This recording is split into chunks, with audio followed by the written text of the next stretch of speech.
Muchas gracias, presidenta. Buenos días a todos y a todas, estimados parlamentarios y parlamentarias. Como siempre, es un placer encontrarme con ustedes, mucho más después de un verano en el que seguro algunos de ustedes han podido descansar. Comparezco ante sus señorías a petición propia, aunque ya lo hiciera recientemente ante esta Comisión de Educación y de Formación Profesional, para presentar las líneas fundamentales del departamento que dirijo. Lo hago al objeto de explicar en el día de hoy el contenido y la tramitación del anteproyecto de ley de mejora de las condiciones para el desempeño de la docencia y la enseñanza en el ámbito de la educación no universitaria, por el que se derogan algunos preceptos del Real Decreto Ley 14/2012, así como exponer las previsiones del Ministerio en relación con el artículo 109 de la LOE en la redacción dada por la LOMCE. Quiero que sepan, señoras y señores diputados, y me dirijo especialmente también aquí a los del Grupo Popular, que desde el primer momento de esta comparecencia les quiero decir que el Gobierno va a cumplir con todos sus compromisos en relación con la educación, que siempre lo hemos hecho y que lo vamos a seguir haciendo. Y además, en este sector de las enseñanzas distintas a las universitarias, en esta pieza fundamental de nuestro sistema educativo, vamos a establecer nuevos horizontes con los que hasta ahora no contábamos. Queremos trazar nuevas perspectivas de las que no dispusimos en anteriores legislaturas recientes, ni siquiera a nivel de previsión, pues escasa en previsión y planificación ha sido la herencia que hemos encontrado en estas áreas. Así pues, señorías, desde el primer momento de esta intervención hago pública nuestras conclusiones, con independencia de que en su transcurso vayamos desgranando todos los datos que sirvan a sus señorías para la aclaración, para su tranquilidad de ánimo en relación con el cumplimiento de las primeras obligaciones de este Gobierno con la enseñanza. Soy consciente del papel que corresponde a los grupos parlamentarios de la oposición. La he ejercido en numerosas ocasiones. Lo entiendo, lo respeto y además creo que es útil, muy útil. Ayuda a cumplir de la mejor manera la responsabilidad de los que estamos al cargo, siempre coyunturalmente, alternativamente. Desde el principio les digo que yo no soy persona de imposición, no les voy a imponer nada. Pretendo ejercer un mínimo arte de la prudencia que permita a sus señorías aclarar todas sus dudas acerca de cómo vamos a cumplir nuestros compromisos y tenga como resultado final proporcionar un nuevo impulso a la calidad y a la prestación del servicio público de la educación. Tiendo puentes para que se sumen a esta tarea. Están siempre abiertos. Dejo en manos de los grupos parlamentarios que apoyan al Gobierno, con los que es posible, día a día, transformar la realidad y hacer avanzar a España, tanto en este como en otros sectores, una especial responsabilidad, la de valorar en conjunto, con independencia de matices, si las medidas planteadas, en este caso sencillas, van a ayudarnos a la recuperación y mejora que tenemos planteada en el sector. Son unos primeros pasos. Hay que dar muchos más. Como bien conocen, la primera medida adoptada por el Ministerio ha sido realizar una mejora sencilla en el sistema de becas y ayudas al estudio, modificando la convocatoria y mejorando algunas de sus cuantías en el momento procesal de elaboración de la norma en el que nos encontrábamos cuando nos hicimos cargo de la responsabilidad del Gobierno. Hemos actuado con responsabilidad, con deseo de servicio a la ciudadanía, con los límites del presupuesto de 2018, pero sin retrasar el calendario para no causar perjuicios a los futuros beneficiarios e indicando un camino de mejoras que queremos seguir en el transcurso de lo que resta de legislatura y en un futuro próximo incrementando las cuantías a los posibles perceptores. Apuntado ha quedado el camino por el que queremos seguir con la publicación de la convocatoria para el curso 2018-2019 este pasado mes de agosto. En este camino de revisión del sistema de becas vamos a dialogar con las organizaciones interesadas y vamos a reactivar el Observatorio Estatal de Becas y Ayudas al Estudio, que lleva demasiado tiempo sin siquiera reunirse. Resuelta esta importante necesidad, pretendemos ir devolviendo al sistema de forma gradual la normalidad y los recursos que le han sido recortados durante la larga crisis que hemos venido atravesando. Para conseguir este objetivo, y ya en el mes de junio, se preparó un borrador de medidas legales de mejora de las condiciones para el desempeño de la docencia y la enseñanza en el ámbito de la educación no universitaria. El Real Decreto Ley 14/2012, de 20 de abril, de medidas urgentes de racionalización del gasto público en el ámbito educativo, estableció una serie de decisiones que pretendían conjugar los objetivos de calidad y eficiencia del sistema educativo con el cumplimiento de los objetivos de estabilidad presupuestaria y su reflejo en la contención del gasto público y en la oferta de empleo público. La justificación de la introducción de estas medidas, que se definieron como excepcionales en el propio Real Decreto Ley, vino referida a la coyuntura económica del momento. Perdón. Estamos ante una norma que fue aprobada por un Gobierno anterior con valor de ley, en consideración a la urgencia y necesidad de situación en aquel momento. Fue un Real Decreto Ley, como ustedes bien saben. Por lo tanto, hoy se precisará una norma con rango de ley para derogarla. Así pues, es competente el Congreso de los Diputados para aprobar una norma legal que derogue los efectos y medidas restrictivas fijadas en la norma de 2012 para ayudar al sistema educativo a volver a la normalidad con parámetros con los que siempre había funcionado correctamente y que nadie discutía. Por cierto, nadie fue consultado para aprobar la norma de la que estamos hablando, la de 2012. Ni comunidades autónomas, ni sindicatos, ni consejo escolar, ni trámite de información pública. Se aprobó y se impuso, sin más. Señorías, y me dirijo de nuevo especialmente a los diputados y diputadas del Grupo Parlamentario Popular, el Ministerio que dirijo ha puesto a su disposición la información necesaria para estudiar y valorar estas medidas. No se puede, no se debe, pero se hizo. Se utilizó la excusa de que no se había proporcionado información suficiente. Era necesario dar este paso, como algunos de ustedes son capaces de reconocer en privado. Por otra parte, una amplia mayoría de las comunidades autónomas con gobiernos de distinto signo manifestaron su conformidad con la propuesta, quedándose solos en la conferencia sectorial que ustedes recordarán las 5 comunidades gobernadas por el Partido Popular. Tanto la favorable evolución de la situación económica del país como la aprobación de otras normas posteriores, con incidencia en algunos aspectos a los que se refieren las medidas aprobadas en su día, aconsejan su revisión a la luz de la situación actual. Entendemos que, si bien se concibieron para reducir el gasto público en una coyuntura económica desfavorable en un determinado momento, es evidente el perjuicio que estas medidas han producido en el nivel de calidad que la enseñanza y el desempeño de la docencia requieren.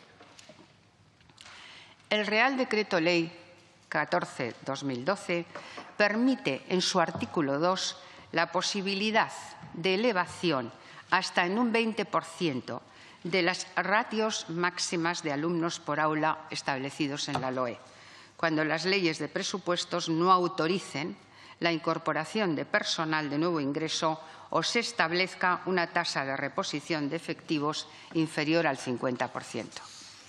Nadie sostiene que ratios elevadas ayuden a la mejora de la calidad del sistema educativo. El hecho de que las sucesivas leyes de presupuestos generales del Estado para 2016, 2017 y 2018 hayan llegado ya a establecer una tasa de reposición del 100% para el acceso a los cuerpos docentes en las administraciones públicas con competencias educativas para el desarrollo de la Ley Orgánica de Educación, lleva implícita la asunción de que la situación económica coyuntural que motivó la aprobación del Real Decreto Ley ha quedado superada, resultando innecesario mantener la medida aprobada. La supresión de esta medida y la consiguiente recuperación de las ratios en los términos que establece la ley no tiene impacto en el gasto público, según lo dispuesto por las leyes de presupuestos generales del Estado de los últimos años, de las que han sido impulsores los gobiernos anteriores del Partido Popular, por lo que no sería comprensible que si para el Partido Popular no tiene impacto en el gasto público, para los demás sí lo tuviera. Con ello queda resuelto una de las principales dudas sobre la inexistencia de incremento en el gasto público manifestada en su momento, porque no existen dos varas de medir, una para el Partido Popular y otra para nosotros. La vara es la misma y estamos todos de acuerdo en que esta modificación no tiene impacto sobre el gasto público, salvo que se haya cambiado de opinión.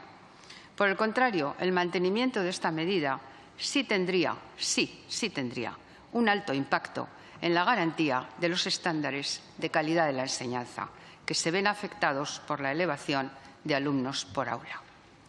El segundo contenido afectado del mencionado Real Decreto Ley de 2012 es el relativo al artículo 3, que supone el incremento de la parte lectiva de la jornada del personal docente que imparte las enseñanzas reguladas en la Ley Orgánica de Educación en centros públicos hasta un mínimo de 25 horas en la educación infantil y en la educación primaria y de 20 en las restantes enseñanzas. Este es un aspecto que venía siendo regulado por cada administración educativa desde el momento en el que asumieron el traspaso efectivo material de la enseñanza no universitaria. Y aunque el Tribunal Constitucional ha avalado la competencia del Estado para regular con carácter básico la jornada lectiva mínima docente, como puede verse en las sentencias del Tribunal Constitucional 26 y 54 de 2016, entre otras, lo ha avalado, ante el cambio de coyuntura económica y al no concurrir ya las circunstancias que motivaron la aprobación de esta medida, parece razonable, señorías, revertir la situación y dejar margen a las administraciones educativas para la regulación de esta materia. Esto no afecta a la jornada laboral de los docentes, que se mantiene exactamente en los mismos límites que para el resto de los funcionarios públicos, sino solamente a su jornada lectiva. Por lo tanto, ¿es una medida obligatoria? ¿Estamos ante una imposición o una delimitación nueva de lo básico con apoyatura en la doctrina del Tribunal Constitucional? No, no estamos ante eso.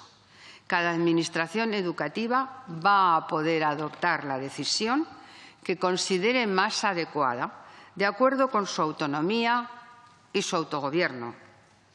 Y sigo aquí al Tribunal Constitucional y a la doctrina jurídica en el principio de reducción de lo básico, con objeto de favorecer la responsabilidad del autogobierno de las comunidades autónomas. No creo en el café para todos servido de la misma manera. Dejemos que las comunidades autónomas desarrollen su propia facultad de autoorganización. Ante la excusa, fue puesta como excusa, y yo lo siento, de la preocupación por la memoria económica, debo señalarles que esta medida tampoco exige una aportación presupuestaria específica. Entrará dentro de la aportación presupuestaria a las comunidades autónomas, pero no específica, por parte de la Administración General del Estado. Les recuerdo que cuando se adoptó esta medida en 2012 no se revisaron las valoraciones de los reales decretos de traspasos de funciones y servicios. Supuso, eso sí, un margen de ahorro de gasto para las propias comunidades, que permitió paliar una parte del descenso que padecieron en su capacidad de endeudamiento. El objetivo de esta medida legislativa consiste en que aquellas que quieran revertir la medida puedan hacerlo ahora dentro de su margen de autogobierno, igual que hicieron en el viaje de ida. Sumemos aquí, y debemos sumarlo aquí, también los esfuerzos del Gobierno para poder incrementar los recursos de las administraciones territoriales a través de las negociaciones de cumplimiento, a través de los acuerdos de cumplimiento del déficit con la Unión Europea. La nueva senda permitiría un incremento del techo de gasto de 5.000 millones para 2019, que va a ser consumido en parte por las administraciones territoriales, a lo que hay que añadir otros esfuerzos derivados de la ordenación y adopción de medidas de financiación. Si para algunas comunidades supone un esfuerzo que no pueden asumir o no quieren hacerlo porque deciden destinar fondos para otros fines, esta norma también les permite tomar sus propias decisiones, pues no impone, sino que facilita, incrementa el autogobierno. No obstante, el Gobierno, como garante de la calidad del sistema educativo en todo el país, es sensible a la mejora que supondría esta modificación regulatoria con la que todas las comunidades autónomas tendrán la posibilidad de impulsar un avance importante en la calidad de la educación, si así lo deciden desde su autogobierno.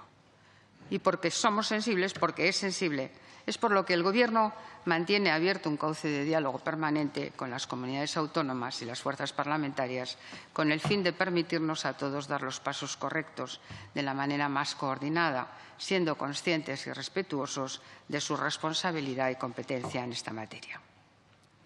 Por último, el ya tantas veces mencionado Real Decreto 14/2012 incluye en su artículo 4 que el nombramiento de funcionarios interinos por sustitución transitoria de los profesores titulares se producirá únicamente cuando hayan transcurrido 10 días lectivos, 2 semanas reales, desde la situación que da origen a dicho nombramiento, debiendo ser atendido el periodo previo con los recursos del propio centro docente.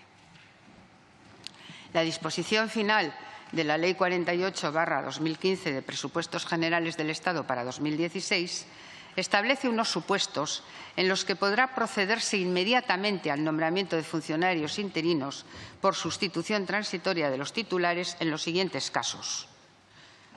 Cuando el docente sustituido preste atención a alumnado con necesidades específicas de apoyo educativo, cuando preste servicios en centros que tengan implantadas menos de 2 líneas educativas, cuando imparta docencia en segundo curso de bachillerato y cuando la causa de la sustitución sea la situación de maternidad, paternidad, adopción o acogimiento, tanto preadoptivo como permanente o simple, de conformidad con el Código Civil o las leyes civiles de las comunidades autónomas que lo regulen.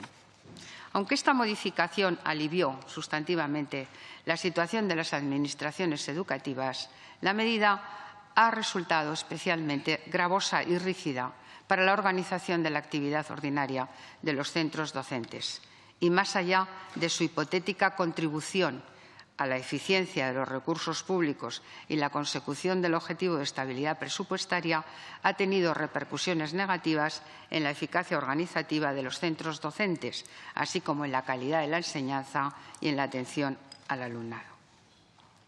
El conjunto y alcance de las medidas legales a adoptar fue conocido en vía de informe por el Consejo de Ministros a mediados de julio. Se presentaron ante la Conferencia Sectorial de Educación el 30 de julio y fueron conocidas por las organizaciones sindicales de la enseñanza el 26 de julio.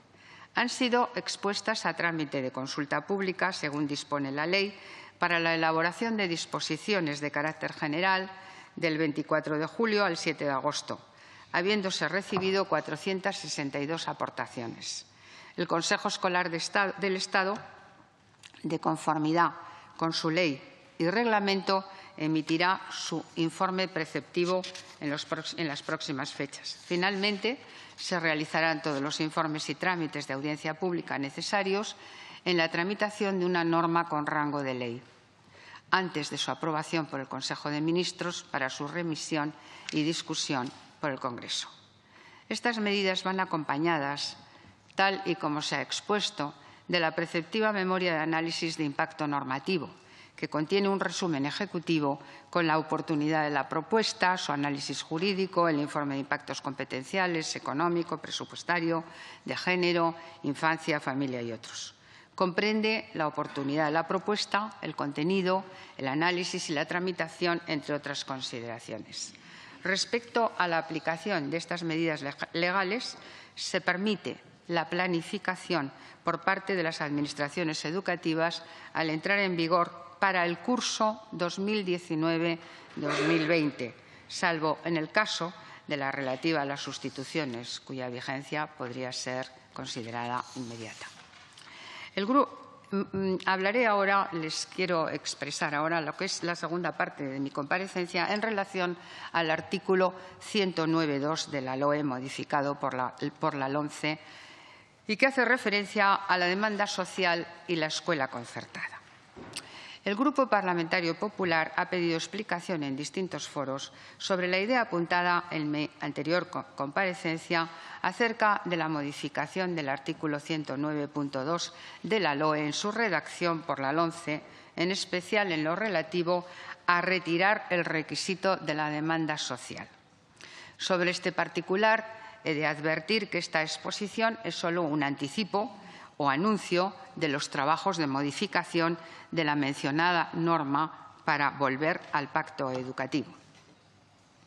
En diversas ocasiones lo he explicado, pero no importa, lo haré otra vez porque, lejos de rehusar el debate, pues hemos de activarlo. Señorías, desde esta tribuna quiero decirles que reitero el mensaje de total y absoluta tranquilidad a las familias del país que optan por llevar a sus hijos e hijas a la escuela concertada. Los motivos por los que este Ministerio pretende modificar el artículo 109 de la LOMCE no son otros que los de cumplir con la obligación del poder público de garantizar el derecho a la educación de todos los niños y niñas. Obligación del poder público. Y volver al consenso alcanzado en la Ley Orgánica Reguladora del Derecho a la Educación de 1985, LODE.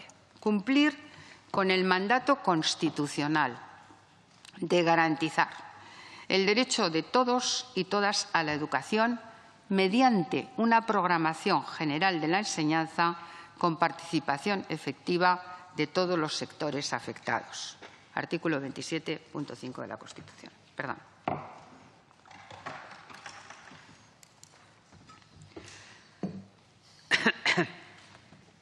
Tal y como ha manifestado en innumerables ocasiones nuestro Tribunal Supremo, los servicios públicos no pueden ofrecerse a la ciudadanía a la carta. Debe existir una planificación, una ordenación, un uso racional, adecuado y eficiente de los medios que el contribuyente pone a disposición de la ciudadanía para atender a sus necesidades y dar cumplimiento a los derechos que les reconoce nuestro ordenamiento. Explico esto con mayor detalle. 1. La educación pública ha de ser, debe ser, y no puede ser otra cosa, que el eje vertebrador de nuestro sistema educativo.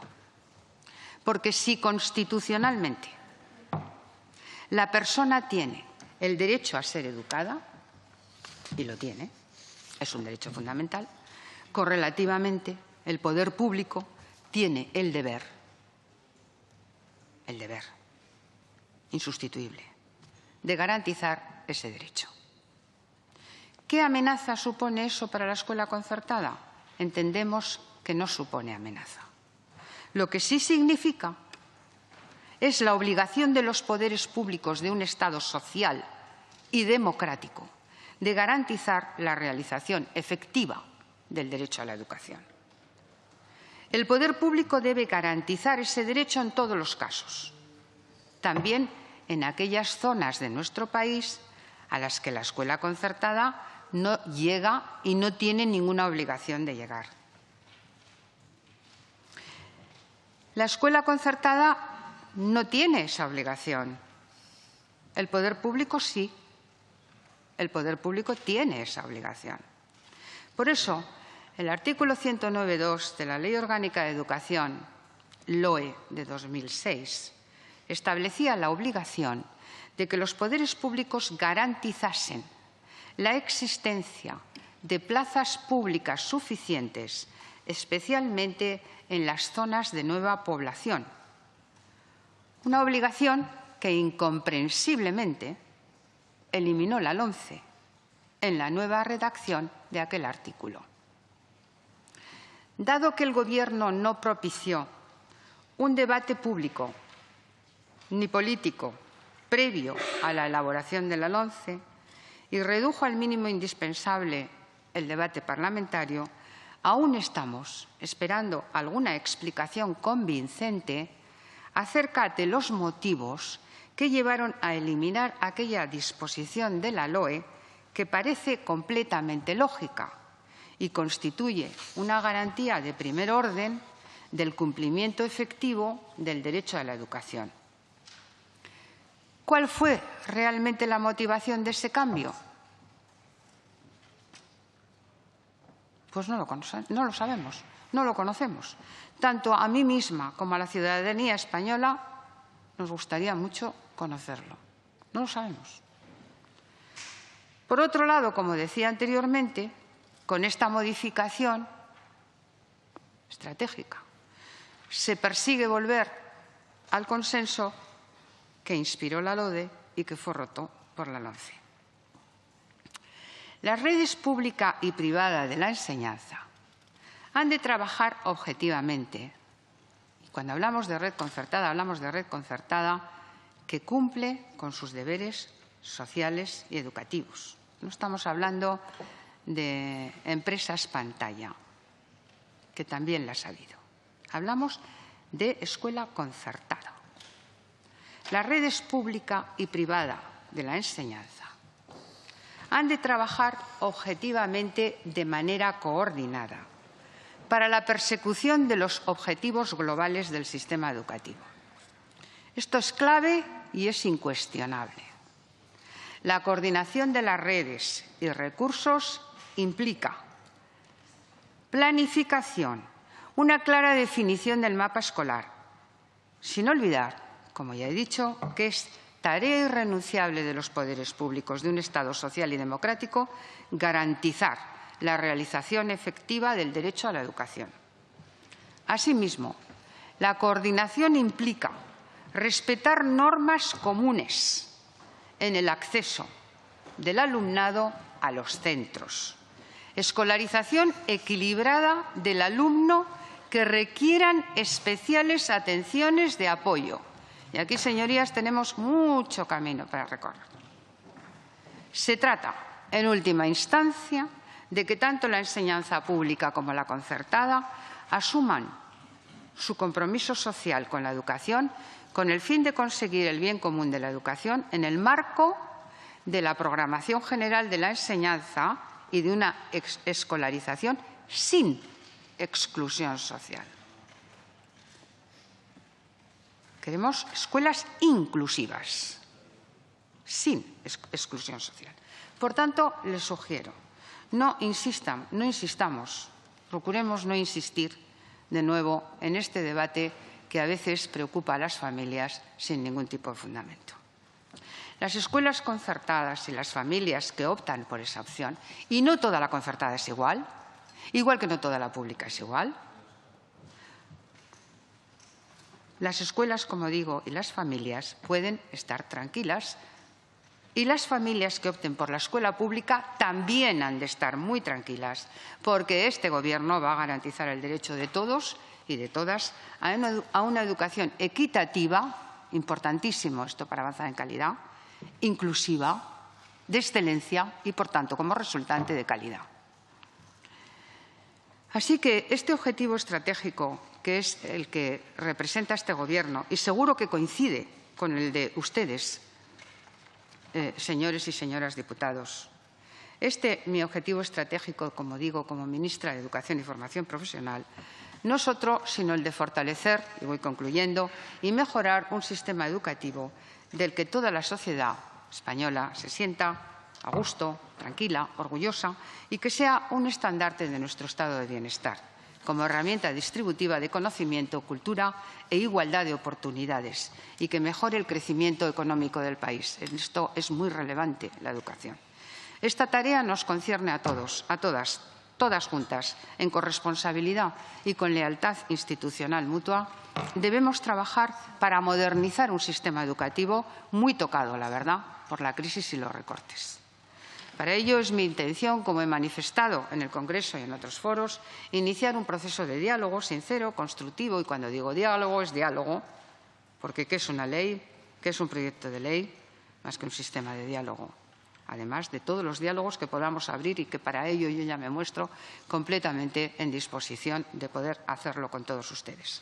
Un diálogo constructivo, un diálogo eficaz con todas las fuerzas políticas y con la comunidad educativa, guiado por el firme compromiso de ofrecer a nuestros niños, a nuestras niñas, jóvenes, la educación que merecen y aquella que les permita progresar y mejorar sus condiciones de vida. Hemos de tener un sistema que sea un ascensor social, no un reproductor de desigualdades sociales. Queremos que nuestros alumnos lleguen donde quieren llegar. Es mi intención, por tanto, trabajar con amplitud de miras para lograr un acuerdo educativo que garantice la estabilidad de nuestro sistema y dé respuesta no a una demanda, sino a una exigencia de nuestra sociedad. Señorías, creo que vamos a estar a la altura. Espero y deseo sinceramente que este objetivo sea compartido por todas y todos ustedes y que en un periodo razonable de tiempo podamos presentar a la ciudadanía los frutos del trabajo que hemos hecho, que no es ni más ni menos que lo que nuestros conciudadanos esperan de nosotros. Muchas gracias, Mila esker, a su disposición. Muchas gracias. Muchas gracias, señor.